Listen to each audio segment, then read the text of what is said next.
महाराष्ट्राचं नाव उंचावणाऱ्या खेळाडूंच्या पदरी निराशाच पडतेय। थेट नियुक्तीचा आदेश असूनही शासन सेवेमध्ये रुजू करून घेत नसल्यामुळे खेळाडू प्रचंड नाराज आहेत। खेळाडूंकडून शासनाला वारंवार पत्रव्यवहार केला गेलाय, मात्र शासनाच्या क्रीडा विभागाकडून खेळाडूंचा प्रस्ताव अजूनही धुळखात पडून आहे। अर्जुन पुरस्कार आणि शिवछत्रपती पुरस्कार प्राप्त असलेले खेळाडू मुख्यमंत्र्यांना पदक सुपूर्द करण्याच्या तयारीत आहेत। शासनाकडून 7 वर्ष टाळाटाळ केली गेली आहे। नव्या आदेशाची अंमलबजावणी झाली तर काही खेळाडूंवर दुजाभाव होण्याची भावना आहे। देशाची मान उंचावणाऱ्या खेळाडूंकडे शासन दुर्लक्ष करतंय, त्यामुळे आम्ही उपोषण करण्याच्या तयारीत आहोत, अशा पद्धतीचं म्हणणं या खेळाडूंचं पुढे येतंय। आणि उपोषण करण्याच्या तयारीत असलेल्या या खेळाडूंची शासन नेमकी कधी दखल घेणार, हा एक संतप्त सवाल पुन्हा एकदा उपस्थित होतोय।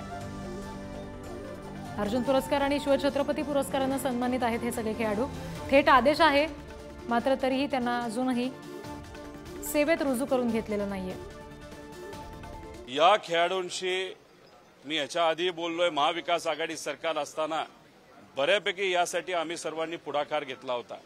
बैठका झाल्या होत्या, विषय मार्गी लागण्याच्या लेवलला हा मुद्दा तिथं आला होता, पण दुर्दैवाने सरकार तिथं बदललं।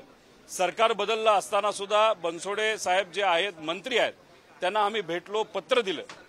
पत्र दिल्यानंतर लगेचच पुढच्या 10-15 दिवसांमध्ये हा मुद्दा आम्ही मार्गी लावू असं त्यांनी सांगितलं, पण ह्याला झाले वर्ष झालं, याच्यात काही त्यांनी केलेलं नाही। परत एकदा आज जेव्हा ते येतील त्या बाबतीत आम्ही त्यांना पत्र देऊ, आणि तरी सुद्धा त्यांनी जर काही केलं नाही तर या सर्व खेळाडूंच्या पाठीमागे आम्ही सर्वजण भक्कमपणे आहोत। याच्या पुढे राहू आणि त्यांना न्याय मिळूस तर आम्ही ते लढत राहू।